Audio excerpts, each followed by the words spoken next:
Hello friend, नमस्कार। आप सभी को हमारे YouTube channel smart science zone में स्वागत है।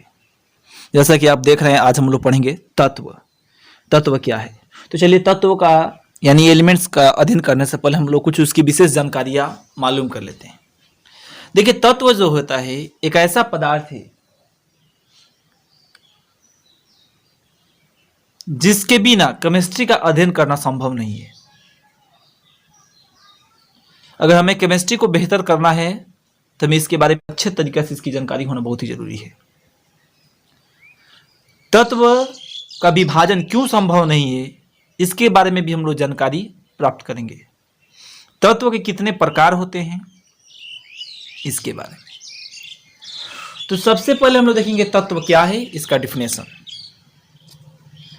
यानी कि तत्व वह शुद्ध पदार्थ है जिसे किसी भी भौतिक या रासायनिक विधियों द्वारा विभाजित नहीं किया जा सकता। यानी तत्व वह पदार्थ है जिसे ना तो फिजिकल मेथड द्वारा और ना ही केमिकल मेथड द्वारा, किसी भी विधि द्वारा उसको विभाजित आप नहीं कर सकते, क्योंकि ये एक ही प्रकार के परमाणुओं से मिलकर बना होता है। तो जब भी बोला जाए कि तत्व का विभाजन क्यों संभव नहीं है, तो बोलेंगे तत्व का विभाजन इसलिए संभव नहीं है क्योंकि तत्व एक ही प्रकार के परमाणुओं से मिलकर बना होता है। परमाणु पदार्थ का सबसे सूक्ष्मतम कण है, सबसे छोटा कण है। इससे छोटा कण कुछ भी नहीं होता है। तो चलिए हम लोग देखते हैं कुछ तत्व का नाम। अभी तक कुल जो एलिमेंट्स हैं 118 एलिमेंट है, और 118 एलिमेंट में लगभग 98 एलिमेंट्स हमें प्रकृति से प्राप्त हुआ है और 20 को केमिकल रिएक्शन करा के उसको बनाया गया है।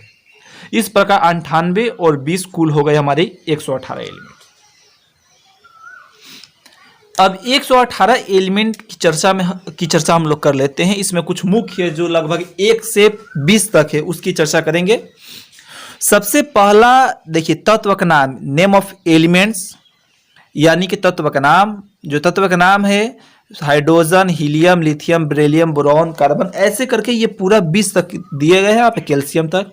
ये उसके संकेत है कि उसको किससे सूचित करते हैं। हाइड्रोजन को H से, हीलियम को He से। देखिए, हाइड्रोजन और हीलियम दोनों H से लिखा गया है, तो इसके लिखने का नियम है कि पहले वाले वर्ड को लिख दीजिए, उसका संकेत हो गया। लेकिन अगर बाद में फिर उसी वर्ड से कोई दूसरा अगर मीनिंग आता है तो उसमें उसके बाद वाला जो वर्ड होगा उसको भी लेना पड़ेगा। तो इसीलिए हम लोग He भी इसमें ले लेते हैं।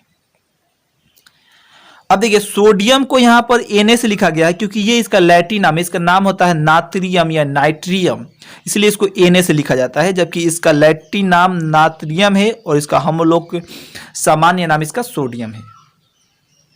ये हो गया तत्व का नाम, ये हो गया उसके संकेत, और ये हो गए उसके परमाणु संख्या 1 2 3 4 5।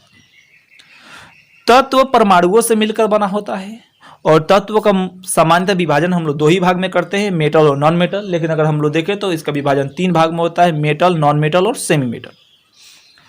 उप धातुओं की संख्या कुल होती है लगभग 7, और ये दोनों मेटल और नॉन मेटल, ये दोनों कुल मिलाकर हो जाते हैं हमारे 111, जिसमें सेमी मेटलों की मेटल की संख्या सबसे अधिक होती है। अब देखिए, अब इसकी चर्चा हम कर लेते हैं। इस पर हम एक विशेष करके एक वीडियो बनाएंगे जिसमें मेटल, नॉन मेटल और सेमी मेटल की चर्चा हम लोग करेंगे। आज हम लोग केवल देख रहे हैं परमाणु, तत्व और तत्व में उपस्थित परमाणु।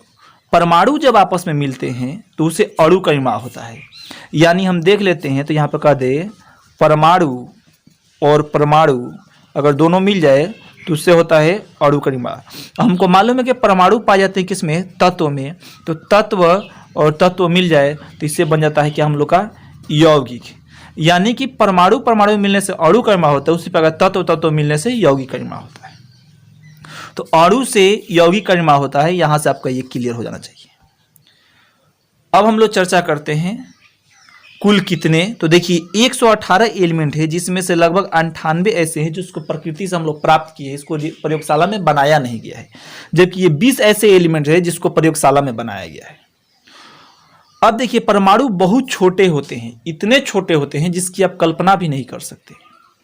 सामान्य डाल्टन ने कहा था कि परमाणु अविभाज्य होते हैं, क्योंकि देखिए तत्व जो होता है, यहाँ पर थोड़ा हम चर्चा कर लें।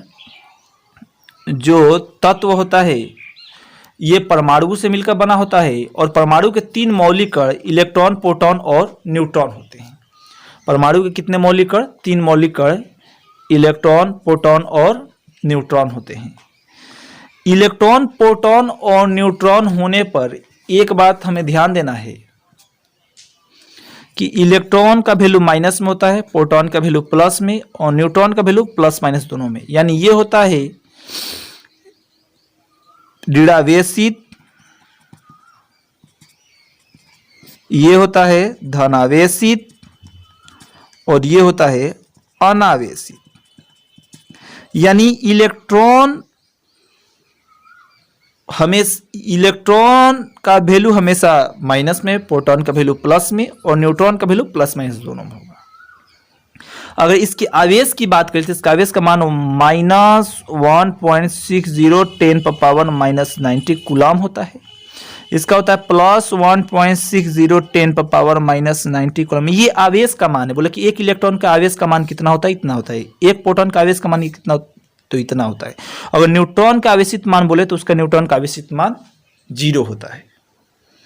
अगर बोले कि परमाणु जो तत्व होता है परमाणु से मिलकर बना होता है और परमाणु के 3 मौलिक इलेक्ट्रॉन, प्रोटॉन और न्यूट्रॉन होते हैं, तो रासायनिक अभिक्रिया में भाग कौन लेता है? तो हमेशा इलेक्ट्रॉन ही रासायनिक अभिक्रिया में भाग लेता है। और ये इतना छोटा होता है जिसकी आप कल्पना भी नहीं कर सकते। अगर हम लोग इसको सामान्य इसके बारे में बोला गया था कि यदि 1 चम्मच नमक आपको दे दिया जाए, अब बोला जाए इसमें परमाणुओं की काउंटिंग कीजिए, तो अगर पूरे विश्व के लोग 1 सेकंड में 1 परमाणु की काउंटिंग करते हैं बिना आराम किए लगातार, तो उसको पूरा 1 चम्मच नमक में परमाणुओं की काउंटिंग करने में उन्हें लगभग 40 लाख वर्ष का समय लग जाएगा। तो ये सामान्य जानकारियां थी तत्व के बारे में। अभी हम विशेषकर एक एक करके सभी टॉपिक को इसमें क्लियर करेंगे। तो इसलिए कम से कम आप लोग जो भी इस वीडियो को देख रहे हैं, अगर आगे और भी वीडियो इस तरह का देखना चाहते हैं तो चैनल को सब्सक्राइब करें और इस वीडियो को लाइक करें और ज़्यादा से ज़्यादा शेयर करें।